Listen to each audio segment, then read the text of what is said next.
Hi friend, स्वागत है आपका मेरे यूट्यूब चैनल वैसे लक्ष्मी ब्लॉग में।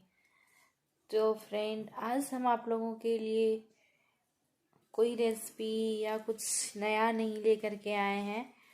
तो आज हम आप लोग को बताते हैं कि हम 10 दिनों से ब्लॉग क्यों नहीं शूट कर रहे थे, हम ब्लॉग क्यों नहीं बना रहे थे। तो फ्रेंड, हुआ ऐसा कि जब हम पिछले के ये जो सैटरडे बीता, इसके पिछले सैटरडे को हम लोग रिजॉर्ट गए थे। रिजॉर्ट वाला वीडियो हमने संडे को डाला था, शायद आप लोग देखे होंगे। तो फिर रिजॉर्ट से आने के बाद ना, संडे को अचानक से मुझे तबीयत सही नहीं लगने लगा। बहुत ज़्यादा बॉडी पेन हो रहा था और फिर बहुत हम थके थके से फील कर रहे थे। तो मुझे लगा हो सकता है ट्रिप पे गए और इससे पहले नवरात्र था, इसलिए ऐसा लग रहा है। बट अचानक से मेरे मन में क्या आया पता नहीं, मैंने सोचा चलो एक बार थर्मामीटर लगा करके देखते हैं।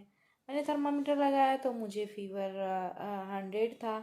तो फिर हम अपने हस्बैंड को बोलते हैं कि मुझे ना फीवर है, बट वो उन्हें लगा ये ऐसे ही इनसे खाना बनाने का मन नहीं है इसलिए ऐसे बोल रही है। फिर वो उनको कुछ काम था, वो बाहर चले गए। बट मुझे फीवर बढ़ता गया बढ़ता गया। और हम क्या किए, इसके बाद हम खाना नहीं बनाए और हम मेडिसिन भी नहीं लिए। और हम फ़ोन करके बोले कि मेरी मेडिसिन ले करके आइएगा। फिर हम जा कर के रेस्ट करने लगे। और मेरे हस्बैंड भी आते आते ये लगभग 9:30 पौने 10 बजे रात को आए हैं।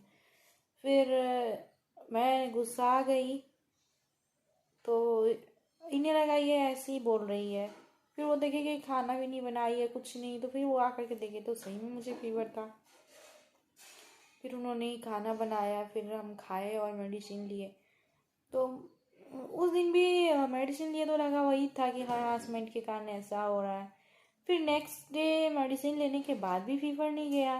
सुबह में भी ये बाहर से ही नाश्ता लेकर के आए और फिर हम नाश्ता करके हम अपने बेटा को रेडी भी नहीं की, कुछ भी नहीं किए। इन्होंने ही ब्रश करवाया, नाश्ता कराया, रेडी भी किया। और फिर ये बाहर से ही इडली लेकर के आए थे तो उसको लंच में इडली दे दिए। एक इडली वो खाया और एक उसको लंच में दे दिए और वो स्कूल चला गया। हम फिर से मेडिसिन लिए फीवर वाली, फिर भी फीवर नहीं जा रहा था।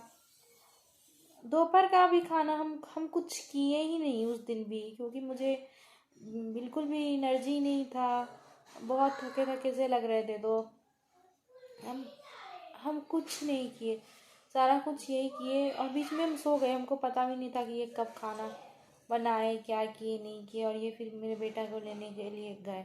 फिर कोई बेल बजाया तो मेरी नींद खुली तो देखे ये खाना वाना बना चुके हैं।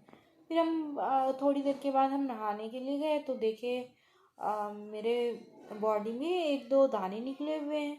तो मुझे शक हुआ कि मुझे लगता है चिकन पॉक्स हो गया है। फिर मैंने अपने हस्बैंड को दिखाया तो हाँ, उन्हें भी डाउट हुआ कि हाँ ऐसा लग रहा है। फिर शाम को हम उस टाइम पे फेस पे नहीं था, फेस पे ये वाला यहाँ जो देख रहे हैं ना, सिर्फ ये दाना निकला हुआ था और एक ये वाला निकला था। तो मुझे लगा हो सकता है वो कल धूप में थे इसलिए ऐसा हो गया। बट इवनिंग में डॉक्टर के पास गए तो डॉक्टर बोली हाँ नहीं नहीं ये चिकन पॉक्स ही है। फिर उस दिन के बाद से तो फीवर 102 3 था। घर में बच्चे थे, कोई केयर करने वाला नहीं था। मेरे हस्बैंड अकेले थे और मेरी हालत ऐसी नहीं थी कि मैं बोल सकूं। किसी का फ़ोन आता था तो मैं मुश्किल से किसी से बात कर पाते थे। बस वही सोए सोए रहते थे, थोड़ा देर उठ के बैठते थे। फीवर कंटिन्यू रहता था, कंटिन्यू 102 103 ऐसे फीवर रहता था। करवा चौथ वाले दिन भी वही था। मैंने व्रत तो रखा था मैं, बट मैंने पूजा वूजा कुछ भी नहीं किया क्योंकि उस दिन मैं मेडिसिन भी नहीं ली थी। सुबह में मैंने नारियल पानी पिया था और सरगई के टाइम पे और एक मिठाई खाई थी। मैंने मेडिसिन नहीं लिया था और मुझे पूरा दिन 103 डिग्री फीवर था। रात में मुझे इतनी हिम्मत नहीं थी कि मैं छत पे जा करके देखूं कि चांद बाहर आया या नहीं। मैंने घर वीडियो कॉल करके मैंने अपनी दीदी को बोला कि निकल जाए तो तू वीडियो कॉल करना। मैंने वीडियो कॉल करी चांद को देख करके अपना व्रत को व्रत खोला, क्योंकि मुझे ताकत नहीं थी कि मैं 5वीं मंजिल तक चढ़ सकूं।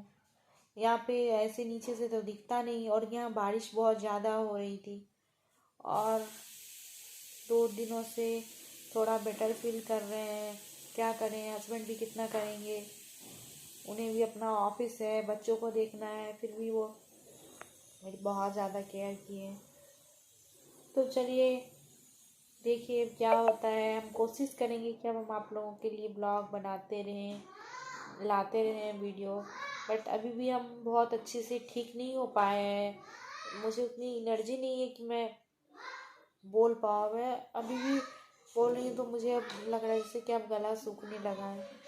तो प्लीज़ आप लोग प्रे कीजिए गॉड से कि हम जल्दी से ठीक हो जाए, और फिर आप लोगों के लिए अच्छे अच्छे से वीडियो लाते रहें।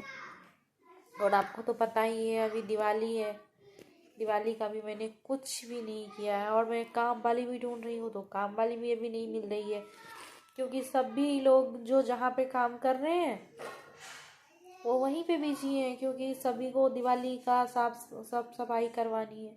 तो क्या करें, भगवान ऐसे ही माफ़ करेंगे जितना हो सकता है, क्योंकि खाना बनाना ज़्यादा ज़रूरी है, नहीं खाएंगे तो और भी वीक हो जाएंगे। दिवाली अगले साल सेलिब्रेट करेंगे, ठीक से रहेंगे। तो चलिए फिर बाय बाय दोस्तों, मिलेंगे नेक्स्ट व्लॉग में।